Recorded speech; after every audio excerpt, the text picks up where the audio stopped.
Salut, je suis Sohan, auteur, compositeur, interprète, et vous êtes dans la libre antenne de Radio People. Bonjour Sohan. Salut. C'est dur les matins comme ça, quand on a dormi qu'une heure et demie à peu près. C'est un peu compliqué, ouais. Ça s'appelle la promotion, ça. Bah là, j'espère, ouais. Donc toi, on est ici en Suisse, évidemment. Toi, tu es français, tu vas me raconter tout le parcours, on va faire connaissance avec toi. Et puis, pour en arriver à la victoire de cette nouvelle star, c'était en 2009, ça, mais il y a eu plein de choses avant. Et on va partir du début, carrément. Ok. Parle-moi de l'enfance, l'environnement. Oh merde. Oui, exactement, ah merde. Parle-moi de l'enfance, l'environnement familial. Tu viens d'Allemagne, c'est juste, hein? Ouais. Raconte-moi alors l'enfance, on peut tout savoir. Bon, oula, enfance à peu près normale, hein, dans une ville un peu dortoir puisque c'est frontalier, quoi, donc voilà, où il se passe pas grand chose, quoi. Et donc comme on s'ennuie, on tente des trucs, il y en a qui font du foot, il y en a qui font de la musique, et voilà, je fais de la musique, moi. Bah la première fois en fait que j'ai pensé à ça, je devais avoir genre 4-5 ans, quoi. Mon père il m'a demandé ce que je voulais faire, je lui ai dit chanteur. Alors il m'a dit mais il y en a un sur un million qui arrive, je lui ai dit ouais c'est moi. Un peu de tout, quoi. Ça va du rap, parce que j'ai fait un moment du rap et du raga et tout ça, ça va de ces musiques-là, je sais pas, à Nirvana, à Jacques Brel, toutes les musiques un petit peu minimalistes d'un sens et puis qui sont basées que sur l'intensité de l'interprétation, quoi. Bah il y avait un peu de ça, ouais, mais en même temps ça fait le mec blasé de dire ça, mais c'est vrai qu'il n'y avait pas grand chose qui m'a fait délirer à l'école, quoi. À part la fois où on nous a fait écrire un poème pour la fête des mères, et là j'ai découvert qu'en fait quand on écrivait, on avait les pouvoirs de Spielberg, quoi. Enfin, je veux dire, tout ce qu'on écrit, ça peut se passer dans un texte, quoi. Je sais pas comment l'expliquer, mais si je veux, dans ma chanson, il y a une montagne qui s'écroule, etc., quoi. Donc voilà, j'ai réalisé ça, quoi.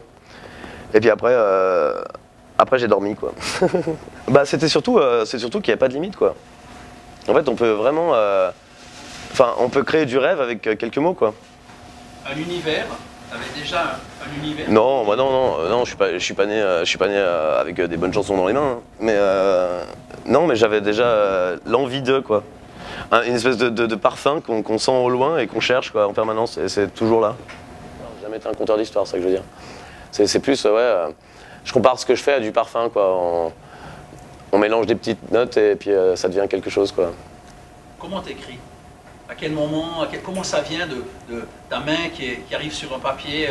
Comment ça se passe? C'est hyper laborieux. Enfin, il y a d'abord le moment où déjà je cherche une idée, quoi.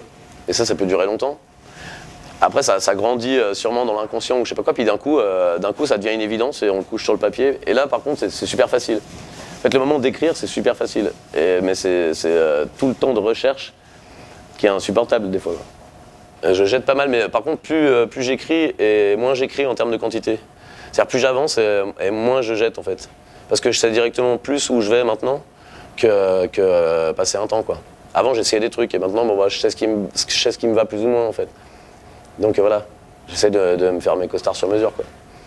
Bah, pour l'Allemagne précisément, c'était quand même assez intéressant parce que quand on voit historiquement tout ce qu'on apprend à l'école, puis juste derrière, on voit comment en 50 ans tout ça a évolué.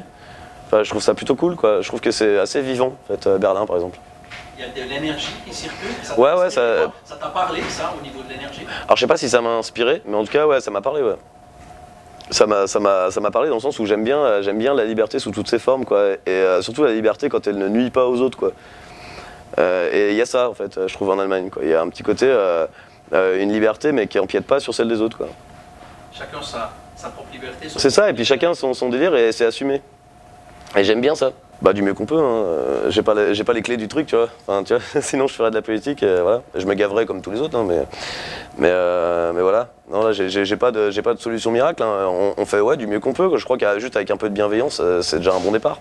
Bah, ça va faire un peu le mec égocentrique, mais en fait c'est quand moi-même je me fous un peu les poils, quoi. Quand voilà, il y a une phrase que j'ai trouvé comment dire et que ça me met une petite chair de poule ou un truc comme ça, ou un sentiment de ce genre-là, quoi. Et bah, c'est là où je me dis que c'est bon.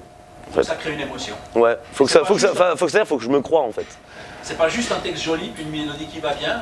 Si tu écoutes ça de manière, voilà, il faut que ça suscite quelque chose chez toi. Ouais, et il faut que je comprenne pas vraiment, en fait, ce que ça suscite. Il faut que ça soit un truc qui me submerge comme un peu tomber amoureux, quoi. Il faut que je tombe amoureux de ma chanson, quoi. C'est pas la même chose, quoi. Je pense que la chanson, elle servira à faire ce que les gens veulent bien en faire, en fait. Mais moi, dans l'histoire, on s'en fout, en fait. C'est-à-dire que quand je monte sur scène, si on a le temps de penser comment il est habillé Sohan ou ce genre de truc, ça veut dire que je suis en train de faire un truc nul, quoi. ça doit être, on doit véhiculer, enfin on est là que pour véhiculer notre art quoi. Le reste, tout ça, si je peux me permettre, c'est de la branlette quoi. Et c'était un univers qui souvent était un petit peu foutage de gueule ou doigt d'honneur, mais gentiment, mais voilà. Et je crois que les gens à ce moment-là avaient besoin de ça parce qu'en France c'était vraiment le marasme de la crise, etc. Et puis je pense que j'ai dit merde à la place de plein de gens, voilà. Mais voilà, c'était beaucoup plus ça parce que plein de gens chantaient mieux que moi dans cette émission. Après, je suis arrivé avec mon petit univers. Et je crois que cet univers, contextuellement, je suis tombé au bon endroit au bon moment, quoi. C'était la bonne période, tu penses? Ouais, puis même si après, on aime ou on n'aime pas, mais par exemple, un mec comme Julien Doré, il avait déjà un peu ouvert la voie d'un truc plus libre, quand même, déjà. Et voilà, après, moi, j'ai poussé la liberté le plus loin possible. Après, j'ai vu la limite du truc et voilà, ça m'a moins fait marrer. Les dernières émissions m'ont moins fait rire, on va dire. Mais voilà, ça a toujours été, encore une fois, chasse à l'ennui. Puis en fait, j'aime bien être inapproprié, quoi. J'aime bien le petit moment, le pavé dans la mare, quoi, tout ça. J'aime bien faire une sale blague de merde en famille, par exemple.